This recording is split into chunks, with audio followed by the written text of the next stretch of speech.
The Alpha Sessions.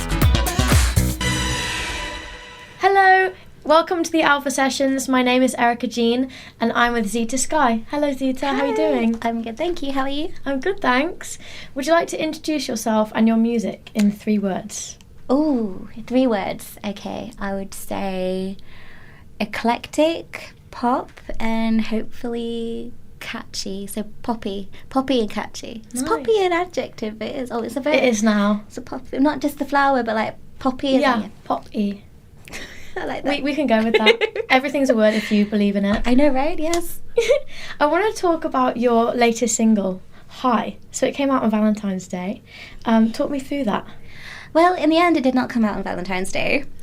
It was a song about my now ex, and the whole thing is very recent. So it was very, it was quite a heart-wrenching process, actually. So I wrote it like a year ago, and I was falling in love, and I was really looking at the very positive, beautiful elements of love. And even now, I look back on the relationship with so much gratitude, and it was beautiful, and it did give me feelings of high, you know. So there's one line where it's like, literally follow you to the other end of the earth, and when you feel so in love, you literally would do that, hopefully, I think. So what does the song mean for you? Is it like a promise to yourself? Is it a promise to somebody else? Or what kind of is the role of the song for you? I would say it's an ode to feeling joy when you are in love, and when you feel that warmth and that feeling of just pure, just calm, and like everything's optimistic here, and just really observing that feeling and allowing yourself to feel high, because sometimes I think we feel in doubt and we get carried away with like wondering the what ifs or the worries that we have, our anxieties, when actually there's a lot of beauty in love, and letting yourself do it fearlessly, and letting yourself love fearlessly. Yeah. And also the actual kind of recording of it is it's quite extraterrestrial, isn't it? It's got elements of space in it. You've got like the kind of the picture is very spacey. So talk me through why did you choose the space theme around it? So my name is Zeta Sky, and Zeta is actually like the name of, I think, the 6th or 7th star in a constellation, and then Sky is literally like the sky above, SKY, no E on the end. And I was like, okay, I think in general I always love to feel ethereal. I love my music to feel ethereal. I love it to just kind of transport me to a more otherworldly dimension. And although High is about very like kind of almost tangible things, but also intangible, because love is sometimes not something you can really envision. So I really just thought, oh, it kind of fits. I love it. Yeah. And how did you do your production? Did you make it yourself, or do you have a team behind you that recorded it with you? The beat was produced by Mark Gluck, Glu with an umlaut, CK, and they go by the name of Reflections on BeatStars. And BeatStars is something that it's a very interesting platform. In terms of like, you can, as a songwriter, I'm always finding loads of beats that I want to write to. But unfortunately, I don't quite have the funds to buy exclusive licenses to all of the beats. So I have a non-exclusive license to the track, which basically means when it starts getting a lot more streams, if it does, then I would be able to like pay a bit more to get more license for it. But not necessarily ownership, but more rights to streaming numbers being higher. So like the higher the streaming numbers go, the more you need to pay the producer. But I have recently started producing myself, so I'm excited to go into that, because as much as I fall in love with other people's beats, there's nothing like the freedom of making something from your head that you own completely, and you're not stressing about royalty shares and splits and clearing all the license agreements and things. Yeah. Should we take a listen to it? Yeah. This is Hi by Zeta Sky.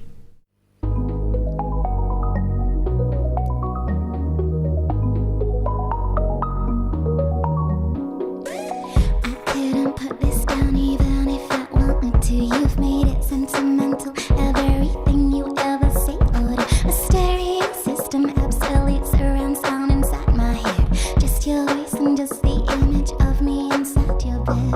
Follow you to the other end of the earth, and I'm so scared of heights, but I would climb mountains and sure it'll hurt. I do not like small spaces, yet I don't want any space from you. So hold me close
raising the bar, so goddamn hey. And I'm so gonna go home and write songs about you. And when I'm done, I'm gonna drink and sleep and dream about you. Do you think you are raising the bar, so goddamn hey. And it's a new perspective following me around. Now every other boy is foreign to me in this town. Do you think you are raising the bar, so goddamn hey, hey.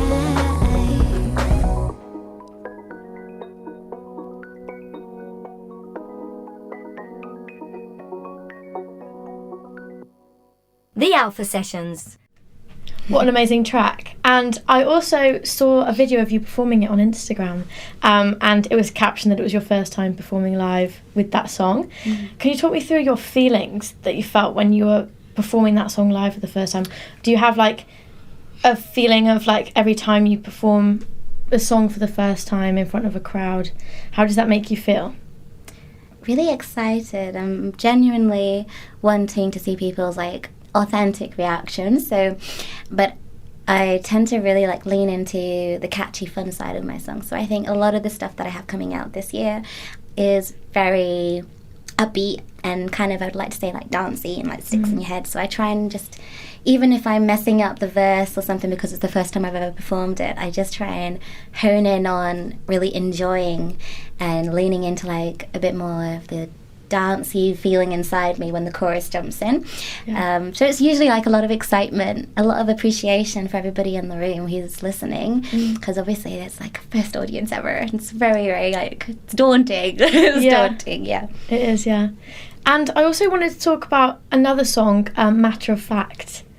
This is such a fun song. Like, thank you. Your singing kind of reminds me a bit like Charlie XCX. It's got that kind of like upbeat, like kind of poppy feel to me. Like, who's your inspiration?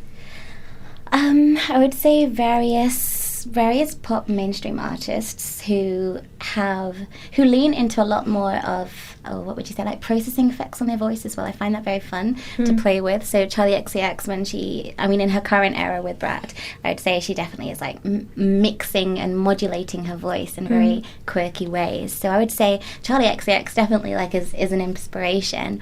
I always loved Lily Allen and Ellie Goulding, just alternative and electropop. And I have been compared a lot to Pink Pantheress and sometimes Doja Cat, and I really like them. I'd say Tate McRae and Addison Rae as well. I feel like they have kind of mastered the idea of a 2-minute song or 3-minute song where it just sticks in your head and it's looping round and round and round non-stop until you're done with the song, and then a month later you want to hear it again.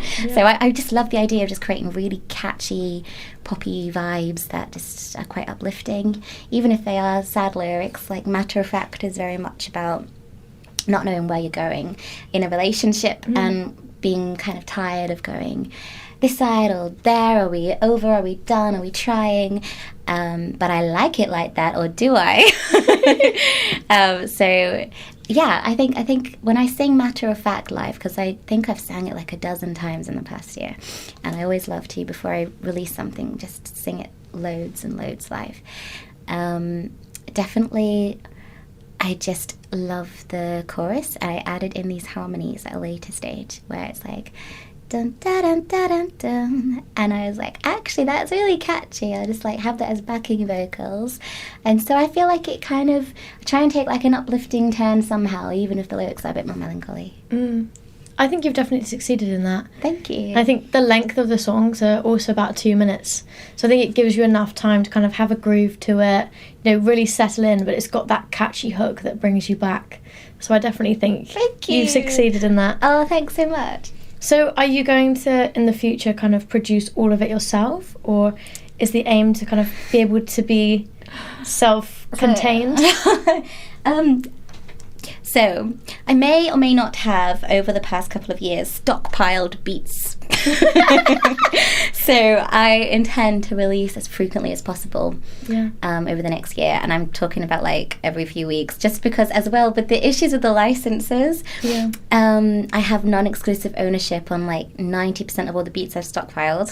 Yeah. And I might as well just record something and put it out.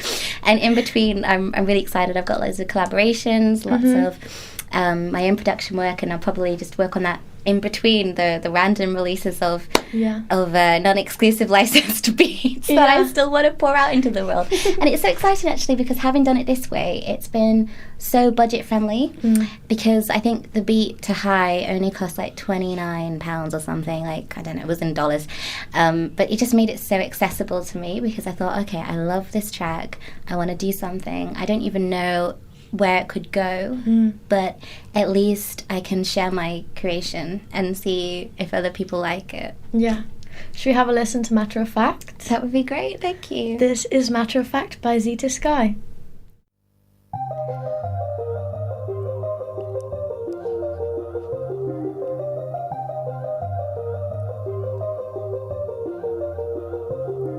Break it up now, what you gonna say?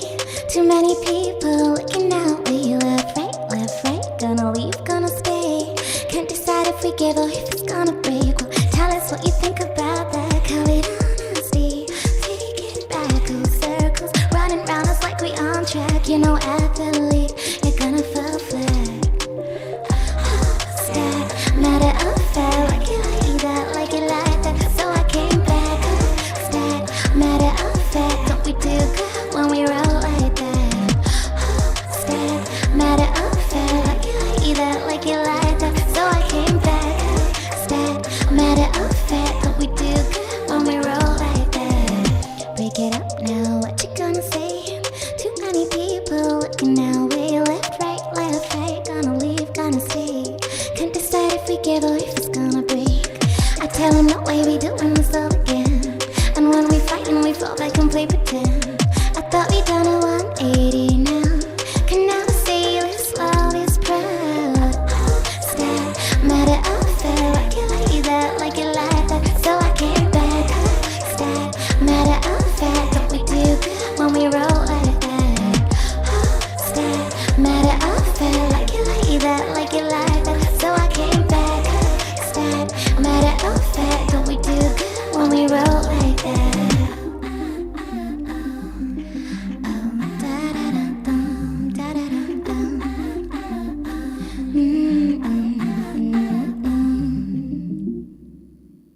The Alpha Sessions. Amazing. So with Matter of Fact, how did you want the audience to feel in this song? Just as confused as I felt when I was writing it. So the very beginning line is, break it up now, what do you want to say? Too many people looking our way, left, right, gonna leave, gonna stay. Can't decide if we're gonna give or if we're gonna break. I think that's okay. Can't decide if we're gonna give or if we're gonna break. I think so. And yeah, so when I was writing it, I felt very discombobulated, very just frustrated with my own inability to make a decision and stick with it, in terms of, am I going to keep pouring myself into this dynamic, you know? Because we often like to think about things with optimism, but sometimes the reality is there's certain things that are not quite flowing well, and depending on individuals' mind states and lifestyles, it can be kind of make or break on your own self-care, self-state of mind, self-worth, all of that. So yeah, when I wrote it, I felt very confused, and I think when people have listened to it, they often have reflected as well and related in some ways. I think a lot of people have remained in relationships as well when they're feeling that kind of like way of, well, this is a matter of fact that I love you, and whether or not we know if we're going to leave or stay, it's just what it is. So I guess we'll just have fun with this like circling dynamic that is driving us both a little loopy, but we love each other, right? So we're going to leave or we're going to stay. Yeah. And do you find as well that everyone has a similar meaning behind the song when you play it, or do they kind of interpret it in their own way? I think it's a similar meaning. What did you feel about the song? Yeah, I think I got a similar vibe as well, actually. It's kind of like a do I stay or do I go kind of situation. Like, yeah. No. Yeah, it's finding inner strength as well as, I think, a theme that I picked up on in the song. It's almost like a self-worth kind of situation as well, where it's like matter of fact. Like, you can't argue with the facts sometimes. Yeah. That is what it is. Yeah. And it's what you decide from that fact and how you act based on it, instead of trying. I think there's so many situations and like relationships when we try to almost paint a picture of what we want it to be instead of what it is. Yeah. And sometimes like the matter of fact of, no, this is it and this is how it's always going to be. And either that's okay or that's not okay, and deciding whether or not to be okay with that is kind of what I interpreted it as. That's a really lovely view. Yeah. No, I like that interpretation. I'd say, yeah, for the chorus it says, oh, stat, matter of fact, like it like that, so I came back. So it's kind of like, you know, sometimes you start thinking and reflecting, you start heading out, but then you come back because you kind of, it's just a matter of fact. You're in love with somebody despite everything, despite the turbulence or their flaws or your flaws and the way that they both crash. Like, you commit and you stay and you enjoy that for what it is, no matter the crazy journey. And I think when it comes to like destiny, if it's a matter of fact, like, you know, it will be if it's your person, or if it's your person for this season, then it will happen. Yeah. Do you believe in destiny then, in terms of music, in terms of relationships? I think the popular quote, right? You create your own destiny. It's very true. Like, in terms of affirming your dream life and your ideal future, I think perhaps some things could be written, some things could be predetermined, but I believe in like multiple dimensions that we could like tap into to see where the future goes by just observing. I mean, the state of reality is never what you immediately perceive. So I think there's many layers. I think time is it's not one fixed point. So every decision you're making can create like a stack of different kind of future realities. So you are in, to an extent, like control. You are in control. So destiny, I think maybe the end point, you might have, perhaps your soul's reincarnation needs to learn one particular lesson this lifetime. And at the very end of your journey on this planet in this human skin, you might come out having learned this lesson. So you might get there no matter what. It might just take you lots of different decisions, and it might just tumble in a way that's very unpredictable. But I think, yeah, so you've got rain, but you've also got some things that maybe you just need to learn in this lifetime. So I think that part is destiny, yeah. I love that. Thank you. And you studied environmental science, didn't you, as well? For a little bit, yeah. Yeah, and you've like volunteered at a horse sanctuary, so you're quite in nature. Would you say that really affects kind of your views on music and life as well, and like being in touch with that side? Sound is healing. Every sound wave creates a consequent reaction in your body and on a cellular level. So I really believe in like what you absorb and what you think about and what you feel on a daily basis. It's all affecting your health and your well-being, spiritually, physically. Like, so even in terms of like physics, you know, they've actually observed these sound waves it changes you. Yeah. So yeah, definitely. I think my journey specifically has been so full of ups and downs and crazy moments of just where it's surreal, and it's like, wow, like what's the meaning of life? Because this is not making much sense if you think about the 3D reality, but it goes so much more beyond that. So when I write, and I mean, a lot of my songs at the moment that are coming out are very like poppy and about love and about more like lighter topics, but there's also sometimes in my songs a bit of an underlying meaning. So my song All Me was written when I was very depressed, but it's really just like wondering at the end of the day, like, there's so much more to this existence. And so, yeah, I think definitely. Yeah, and let's talk about All Me as well. It was a beautiful performance. Thank you. And this is a collaboration, isn't it? Yeah, so I have two versions of the song. There's the version that I actually sang just now was originally called Greyland. But then I decided to add in one of my closest friends. He's a wonderful rapper called 80, and got him to do a verse on it. And so the direction of the song, we changed the title to All Me. And the chorus is, me, is it all me? Is this how I am? How I'm always going to be? Am I the cause of all my misery? And yeah, it's just such a wonderfully heartfelt song where you're just really contemplating, like, is this really all, like, because of what I've done? Is there any control here that I've got in this moment, or have I kind of lost sight of it? Wow, that's beautiful. Should we have a listen? Yeah, thank you. This is called All Me by Zeta Sky.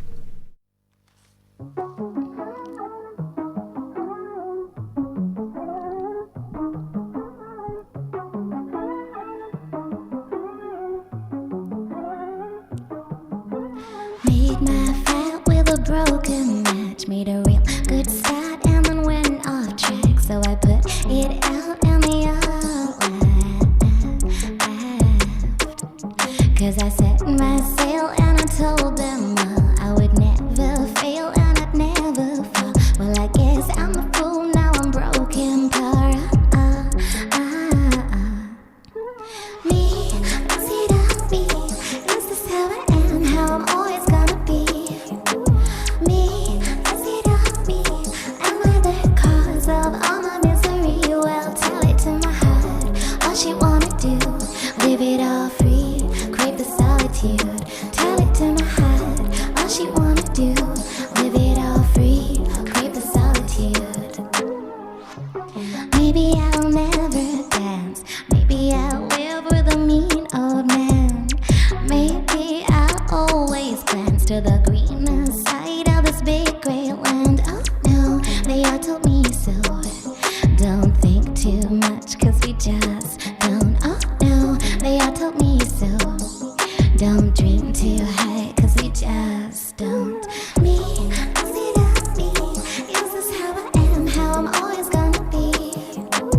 Me, Zeta, me, am I the cause of all my misery? Well, tell it to my heart, all she wanna do, live it all free, crave the solitude. Tell it to my heart, all she wanna do, live it all free, crave the solitude.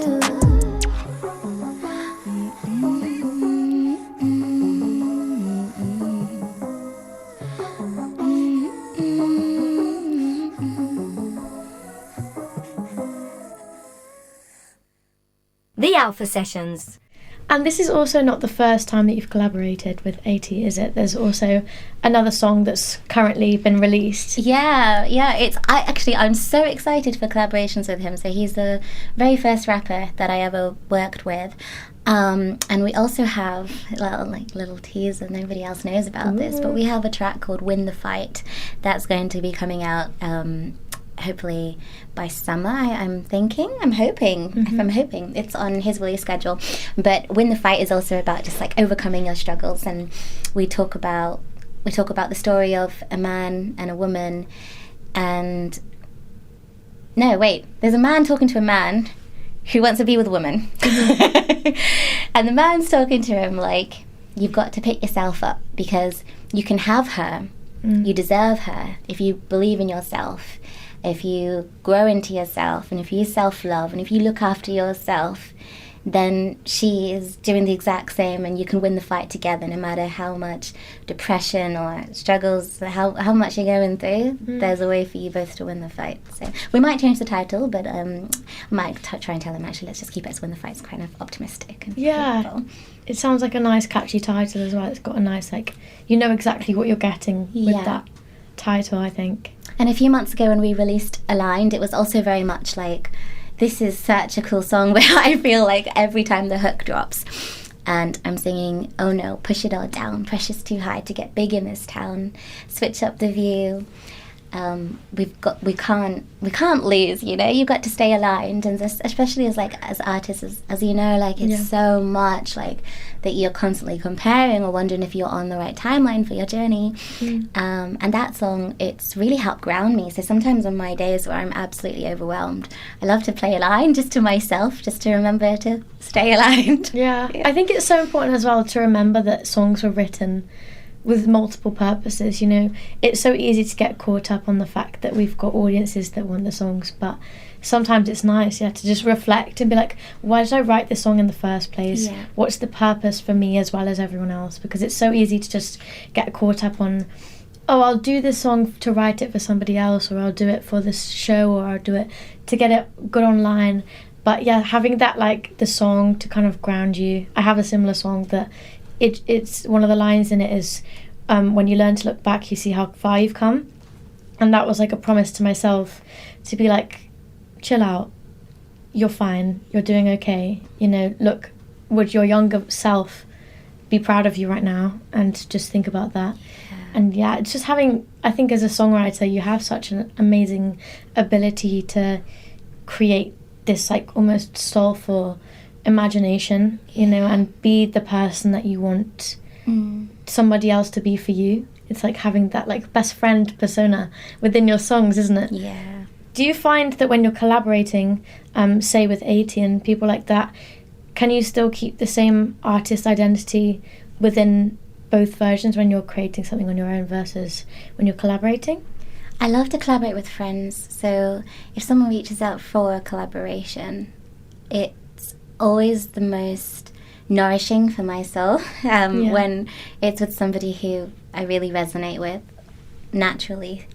So I have a couple other collaborations going on at the moment. There's one that I'm really excited about, actually. I don't know whether he's... Okay, I'll mention it, but if not. But I have a collaboration with somebody called Moby One. And he's a burn survivor. So he went through a work incident and unfortunately is very...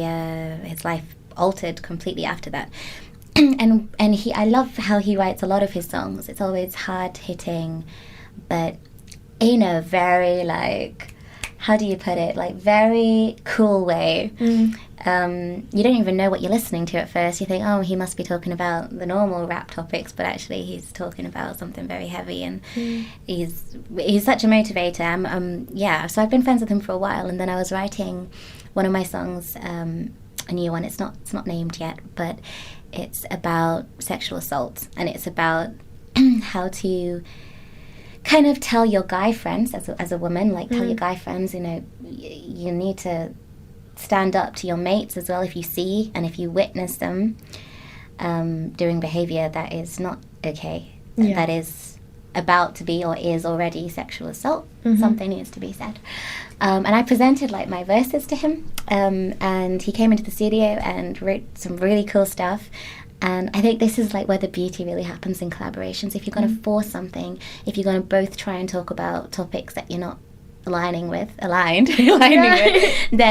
you know, it doesn't quite work. There's friction, there's dissatisfaction, there's less hope. There's less drive to finish and push forward the song. So I'm really excited actually, and I'm always so happy to work with friends. That sounds amazing as well, and like using your platform and your music to create change is such an impactful thing.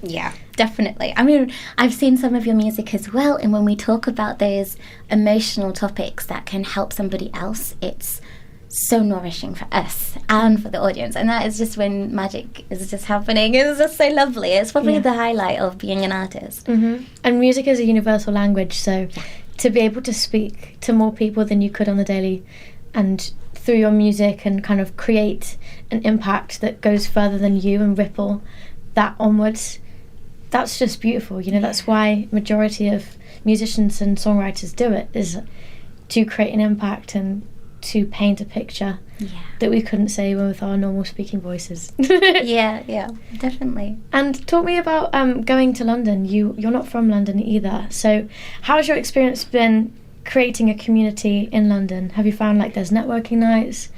Yeah, definitely. It's been very overwhelming. So I was actually born in London, but I spent the majority of my life up in the West Midlands.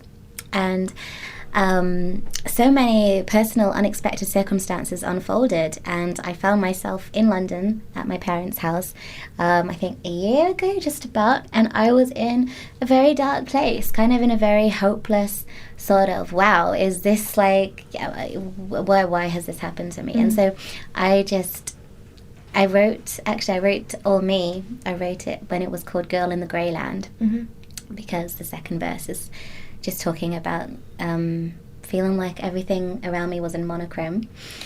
And when I wrote that and I sang it to myself, and I was so sad at the time, I was so low, I realised actually I think I want to do music properly, not just as a hobby anymore. So I poured myself into Google search and Reddit forums trying to find every possible event. So you look at Eventbrite, you look at joining WhatsApp groups, and then you just build your network very slowly. And then I was going to events every week, and then it was very difficult because you're in a whole new city where you don't have those friends yet, you don't have people close to you, and you just have a kind of feeling of a never-ending circle of acquaintances that's just forever expanding, and it's very hard because you have to present not necessarily a mask, but just learning about someone takes time, and getting close to someone takes time.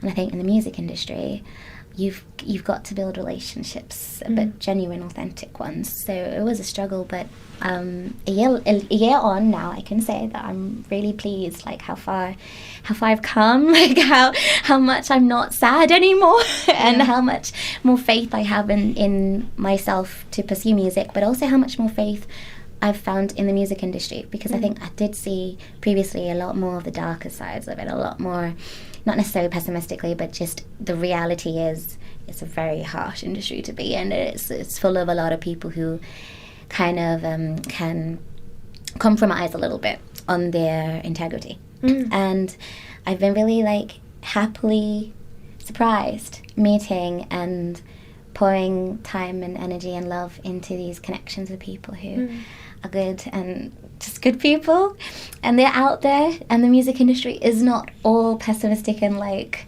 puppets on strings. There are independent musicians and smaller groups that are really championing individuality, control, royalty ownership, and never losing your creative identity in exchange for monetary value or the appearance of fame. So yeah, it's been a hell of a year. Sorry, I kind of went on a massive tangent there, but it's okay. Yeah. And tell me about UD Music London as well, because that's a good community that kind of champions that and kind of builds this community. So what's your experience like been with them? I've been to a couple of their events. So UD Music London, they primarily champion black talent, and I have some black friends, but I was so inspired that they are just so open to diverse attendance. And for me, I'm not black, obviously, but just seeing that ethnic minorities can be held in a safe space, it's given me so much motivation. And yeah, it's just always so educational, and I love it. I love it when you go to an event and you see people from everywhere, just like in terms of on the outside appearances. You know, you have like somebody from another country that would take you 12 hours to get to. You have people from all sorts of like educational backgrounds, upbringings, and different parts of society, and then when they find common topics and you witness these conversations, because UD does a lot of like panel talks as well, and you just, it's so liberating, it's so inclusive, and it's just so beautiful. Yeah. And it's great to have a representation as well. I think London is such a great place, you know, it's so diverse, similar to Birmingham as well, like, but I think London has just got so many amazing networks, and to be able to build a community within a larger community, you know, and make that safe space. And I think it's so nice that even after a year, you've found the spaces that you can do that. Yeah. And you've also recently brought up the drums. Oh my gosh, you saw that. Yeah, I did. I have not yet bought a drums. I do have a GoFundMe page if anyone wants to donate. Yeah. I want to buy a drum kit, but it's like £300. Actually, I Fund really her, would everyone. like to sorry? Go fund her. Yeah, GoFundMe. I'd love to shout out the Irene Taylor Music Trust. The Irene Taylor Music Trust is incredible. And they've given me so many continuous opportunities for growth and development. And they work with all sorts of young people from various disadvantaged backgrounds, or people just really needing that community and support, and using music as a method for them to find peace and also evolve and perhaps discover a new career path. And yeah, so the Irene Taylor Music Trust had a little week-long opportunity for just a bunch of strangers of to meet and kind of come together as a band. And there was a teacher there called Rex, and he taught me like the drums in like 3 days. I wouldn't say like taught me all of the drums, but I had no idea even how to hold drumsticks at the very beginning. And 3 days later, I was able to do quite a complex drum pattern, and he was so encouraging. And I am so that is probably the highlight of all of last year for me, because I always thought I had no rhythm, because when I was in school I went to various I was in a girls' school at one point, and I was also in a college trying to do music, I think twice. And I did come across a lot of male dominance surrounding the drums, and kind of this you're a girl and you don't play the drums, and then I tried once, and I remember just actually messing it up. Yeah. And then from then on for years I thought I have no rhythm. So Rex gave me back the feeling that I could have rhythm. So that was really lovely. Yeah. It's the representation as well of if you don't see somebody that looks like you doing something, you almost think that it's not possible. Yeah. So I think it's amazing, and for other people with your content, to show people that actually girls can play drums, we can do this, we have got rhythm. I think that's an amazing thing. Yeah, anybody can play the drums. So you've just got to have the right guidance and the right self-belief. I really think so. I think even if you can't count along or tap along to a beat, there's probably just something you need to be told by someone, or something that you just need to give yourself a little more time. And you can probably learn the drums. I'd say, who knows? Who knows what you're capable of if you believe. And what's one piece of advice that you would give somebody that was younger than you trying to get to where you are now? Oh, that's a good one. Time is not always of the essence, I think, because your journey is yours and yours alone, and no matter how pressing it seems to have it sorted out and to have a fixed timeline in your head of when you need to achieve certain milestones potentially, it doesn't really matter. It's your journey. You don't need to fix yourself to society's expectations, or your family's, or your friends even, or your peers. It's your journey. If you want to drop out of that uni course because it's not feeling right for you, drop out of it. It's your money as well. I think a lot of people, as long as you can pay your bills, as long as you can feed yourself and have a roof over your head, do not let that distract you from what truly nourishes your soul, and don't think to yourself, oh, I don't have any time left. There's lots of time. There's lots of time, and if there's not lots of time, you can slow down time by just working on the things that matter most to you. And when you really prioritize the things that are going to drive you forwards the most, things fall in place a lot quicker than you'd hope. Thank you. Well, thank you for spending your time here. And this has been Alpha Sessions. I've been Erica Jean, chatting to Zeta Sky. Where can we find you on social media? It's at ZETA_Sky on, I think, everything, but I have a link tree. Thank you. Thank you. The Alpha Sessions.